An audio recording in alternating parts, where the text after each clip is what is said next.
Hello, you wonderful people, and welcome to another episode of Not Too Comic Book. This being a show where I talk about TV shows that are adaptations of comic books. For today's episode, I'm going to talk about the latest episode of Supergirl. So really quickly, the main story behind this episode is we had the DEO ended up rescuing Jeremiah, and he's back, and everyone's super happy about it. Kara's happy, Alex is happy, Eliza, their mom is happy. And it's just like, oh, like after all this time, you're finally back. You were captured by Cadmus. They kept you, made you do some awful things. But it's like, now you're back home. You can help us stop them.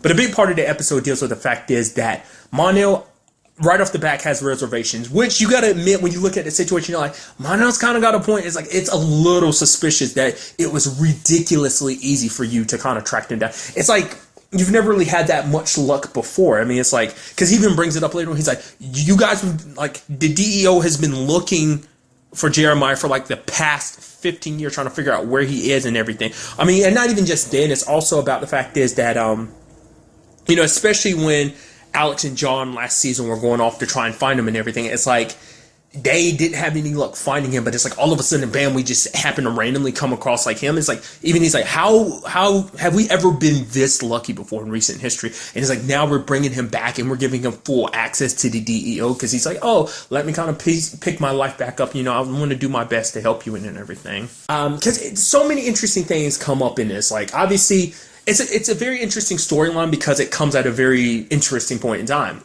Well, for one, it hits everyone hard because it turns everyone against each other. It's like Kara didn't want to listen to Mon-El at all because it kind of trails back to the fact that Mon-El doesn't listen to her. I mean, because like you kind of trail it back to the beginning of the episode where Mon-El ended up telling everyone about, at the DEO about the relationship, which Kara was like, please don't do that. But 10 seconds into them stepping foot in the building, he announces it, which, she's like, okay, he's basically like, oh yeah, me and Kara, we're together. Yep, we're totally dating. We're an item and everything. I know you're jealous. Your jealousy is warranted because we're like amazing and everything. Yes, it's like the greatest thing ever.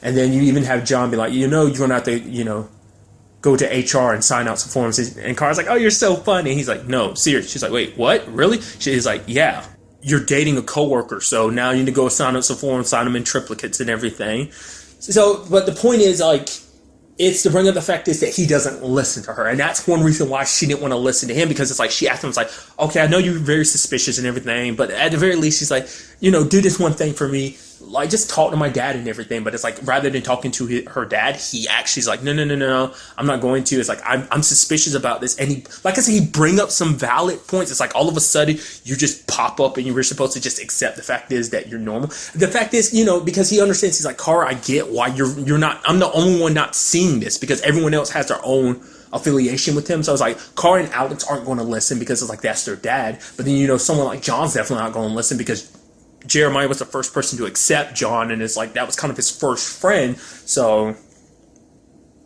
obviously they're not going to be quick to kind of turn their back on him and everything. Which obviously we ended up finding out that Mon-El was like super right.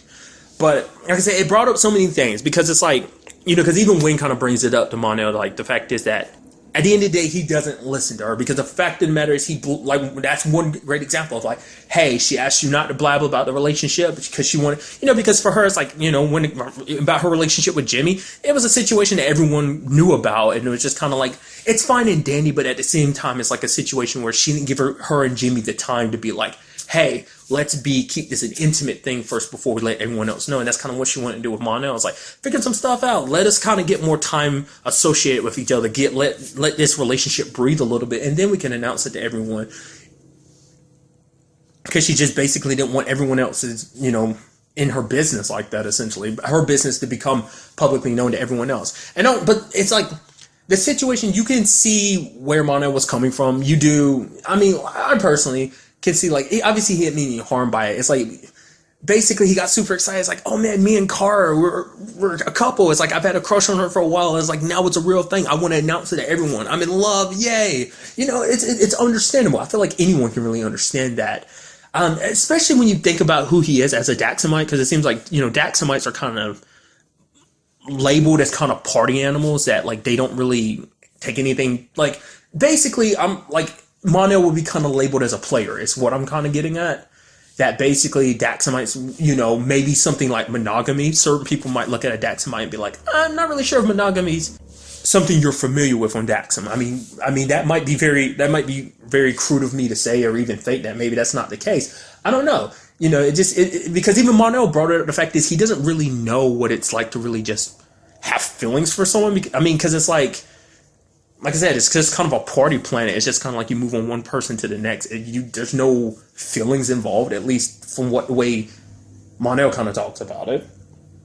So maybe he's never been in a monogamous relationship before or something like that. So maybe this is the first one. So obviously he wants to be like, yeah, making such an amazing thing. But at the same time, you can also look at it from, you know, playing devil's advocate. You can look at it from a different perspective of like, oh, you're trying to show Kara off as a trophy, which, you know, obviously, you know, you wouldn't mean to do that on purpose, but it's just because you're just like, oh my God, this is amazing. I'm with this amazing lady. But, you know, it could also be seen as like, he doesn't treat her. I mean, obviously he doesn't listen to her, but it's like, maybe he doesn't also like treat her appropriately. Like he doesn't treat her as like the strong, powerful, independent woman that she is, that she always, you know, needs him to parade her around to show off how, you know, it's like, oh, point out how amazing she is, which women was like, she doesn't need that, dude. She's strong, beautiful, independent, do her own thing. Like everyone recognizes how amazing she is. She kind of like puts herself out there, like, and just shows it off every day. So she doesn't need you to do that. Also doesn't need you to protect her. Once again, bringing up the fact is, I mean, it didn't get brought up, but me bringing up the fact is, Kara is stronger than him and has access to more power. So, like I said, that's just me playing the other side of it. Like, you can see it from that perspective too, which I understand both sides. So it's a situation where just like Kara's like, I want you to listen to me. I want you, you know, because it's a situation where it's like Monel's doing stuff more for himself rather than he is doing for Kara's sake, which he kind of learned from it later on in the episode, obviously when he's talking to Win and everything, because he sees Win, like, you know, him and Lyra, and it's just kind of like them being all cute and everything. He's kind of like, I want something like that, because, you know, obviously the fallout between him and Kara, which, like I said, I brought it up again. Like, Monel brought up some very good points. There even seemed like a point where even John kind of had a look on his face like, well, Monel, you're not 100% wrong at the beginning, but he never really acted upon it. So he just kind of shrugged it off. Like I said, just everyone was like, this is Jeremiah, he's bad. Why kind of, you know, look down upon a gift, you know?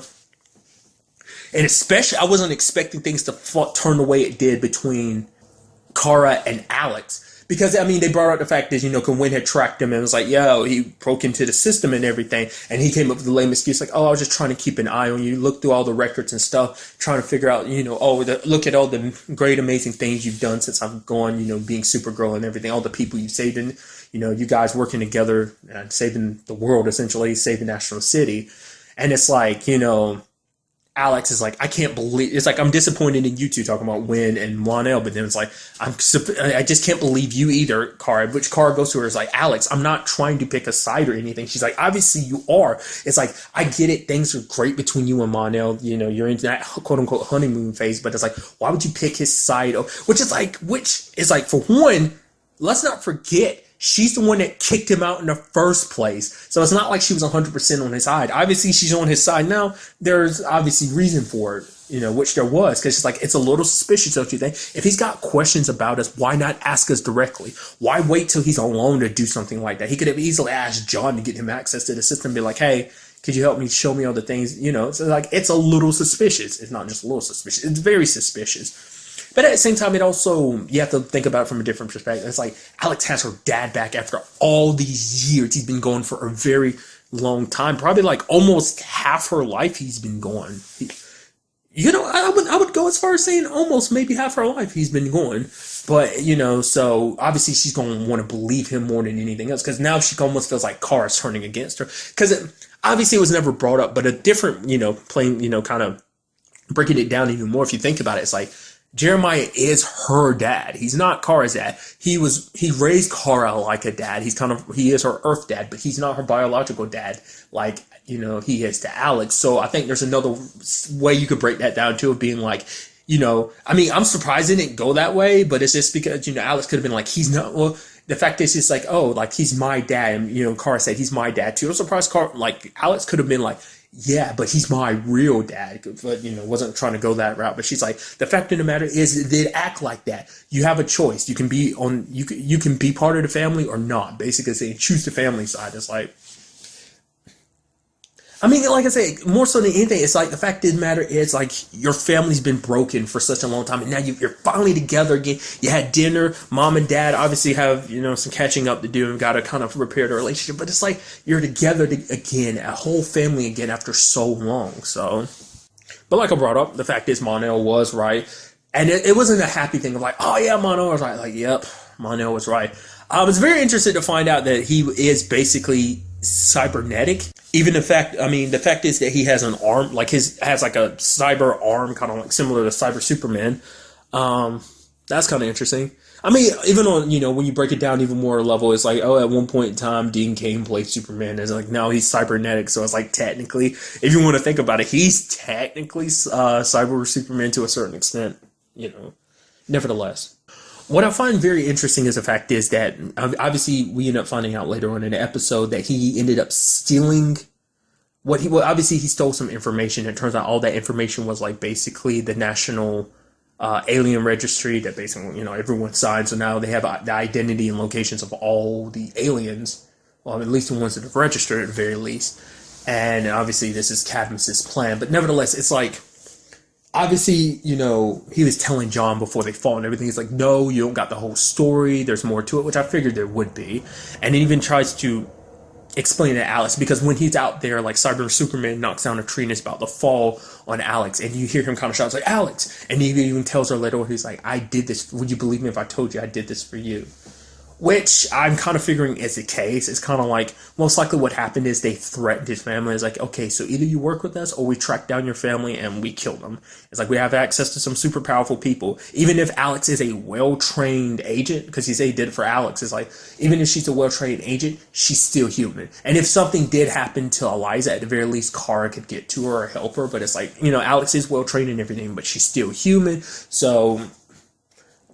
Because I was thinking at the same time, it's like, oh, well, why wouldn't Kara be in danger? I was like, oh, maybe they don't know about Kara. I was like, no, because they definitely know that Kara's his daughter. Even if it's under circumstances where it's like, oh, we adopted her, whatever the case may be, or whether it's like to the outside world, it's like that's one of his biological daughters. Nevertheless, I'm like, because the fact is, I was like, nah, maybe he's not too worried about Kara because Kara can defend for herself, obviously. But it's like basically he's working with Cadmus and they're like, okay, with your help, he's like basically like, keep your promise. And she's like, yeah, we will. And soon, basically, the human race will be the only thing left on this planet. We'll eradicate the alien scum. Which once that popped in my mind, I'm like, but doesn't that kind of conflict with things, Jeremiah? It's like, obviously you're making a deal to protect your family. I mean, there could be more to it, but at the very least you're trying to protect your family. But now it's kind of like, you're helping them make a weapon to kill all aliens, which is like, one of your daughters is an alien, so how does that work? I mean, granted, probably, he's working with them reluctantly. He's probably hoping that, the DEO, maybe he left some clues behind when he was there. He'd be like, hey, this is what's going on. I need you to essentially, figure this out and come stop us, Because even when he fought John, it could have been a situation, he easily could have killed John if he wanted to, but he didn't want to. So it shows that he is reluctant in doing all this. I mean, there might be more to it, whereas like maybe there's a bomb set up in him. Like, we don't understand the whole circumstances around why he has a cybernetic arm. Like maybe that's something we'll see going forward in the future. It's like finding out what's happened to him. Because they were saying like he's been missing for 15 years. So it's like a lot of stuff went down. I mean, I even brought it up the last time when they brought up the fact that him sending Kara and Mono the last time Cadmus had them and everything. I'm like, but that's super suspicious too for him helping them and then all of a sudden just like popping up out of nowhere and then disappearing like that. It's like, there should have been some like bells ringing off. I mean, granted, I don't even remember what I said, but maybe I brought that up. I mean, if I didn't bring it up, then I should have, but I'm pretty sure I did. But also there's that whole like kind of a slight note. I don't remember what it was. Obviously, this episode, Kara kind of stopped that train from falling off the tracks by, I forgot what it was. Someone used it in a clip recently. Was it a picture? Was it a video? I don't remember the case. I saw some video and I can't remember what it was, but basically it was like from one of the Christopher Reeve Superman movies. I want to say it might have been 4. I don't remember, but basically he acted as like a bridge so that the train could go over. I feel like I've seen that in other Superman stuff too, like the animated series from the 90s as well, but maybe I'm misremembering that. But I definitely remember the one about Christopher Reeves, I think, so I'm trying to remember if that was Superman 4, but like, where did I see that at? I don't remember, because I haven't seen the Superman movies in a very long time. I don't even remember which ones I have seen and which ones I haven't. So I know I didn't even know this until like I ended up looking this up later on. Annette O'Toole, one of she played Lois in one of the Superman movies. She would later on play Martha in Smallville, you know, Clark's mom. That was just kind of interesting. I felt like since I'm already talking about the Superman movies, I kind of had that in my mind. I was like, well, that's an interesting fact I might as well kind of toss in there, in case you were curious. I mean, it might not be jack squat to you, but nevertheless, it's just kind of overall, like, you know, very, I don't know, it's a sad episode because it leaves both it leaves everyone broken, because it's like John is like, thought he had his good friend back, first person he ever befriended here on Earth. Kara thought she had her dad back. Alice thought she had her dad back. Luckily, they have someone there to kind of help them through this, but it's like, it hits them on multiple fronts, because it's like, both of them didn't see this coming. They were so reluctant to believe the worst in Jeremiah, especially Alex. You know, she was most adamant about, like, no, nothing's wrong. You're being suspicious. You're just listening to your boyfriend, you know. So, and also as a trained agent, you know, that's got to mess with her. And I'm wondering, will there be any ramifications of that going forward? Like, what does that, like, because even Kara's like, yeah, this means everything, like, she's afraid that everything will change going forward, because it's like, what this means for her, their mom, Alex, like, now that Jeremiah's with Cadmus, it leans they're on opposite sides. Went through so much trouble to try and track her dad down to save him, and now it turns out, you know, he's with them. Like I said, once again, reluctantly, but like I said, we still don't know 100% what that whole deal is. And then there's that whole situation with, that weapon. It looked like it was a gigantic ship. I mean, I could be wrong. Like, we got a little look at it, but I was too busy trying to figure out what it was to really get a good look at it. It looks like it's a ship. It looks like it might be like a gigantic, like, airship or something like that. Maybe. Maybe they're planning on releasing some kind of toxin into the atmosphere. Basically, well, kind of similarly to what they were doing before. I mean, because whatever it is, it does seem like it's more like a bomb, because it is them, like, you know, it's like, oh, they had to kind of prepare it and everything. So maybe they're going to do what they kind of did before, but now, like, sprinkle something in the atmosphere to wipe out all aliens. Because it's like, with something that massive, how do you plan on destroying aliens specifically without killing other people? Because something else that kind of interestingly was an idea, and it seemed like a supervillain thing to do, would basically like destroy National City or something and point it all onto aliens, saying it was like, oh, they were involved with all this. So I mean, granted, there might have been some truth to that. Maybe that will come up. I mean, I don't know. I feel like even in her mindset, I doubt Lillian would do that. I mean, to her, it's all about wiping out aliens and preserving human life. So it's like, for her, if she has to use people, sure, she'll use people and cast them aside humans. But it's like, you know, it's like a few for the greater good. So, I mean, granted, that's still a possibility of sacrificing a few people if it means wiping out all the alien scourge. I am curious to see, will this kind of deal with Lena at all? Especially with that device that she ended up, well, that, no, now I'm thinking about it, this might have to do with that device that her mom got, what was it, last episode? So, not last episode, the episode before last. But overall, a very good episode, and I'm very interested to find out where we go in next week's episode. But until the next time we meet, be happy, be safe, live life to the fullest, and enjoy it. Good day and goodbye.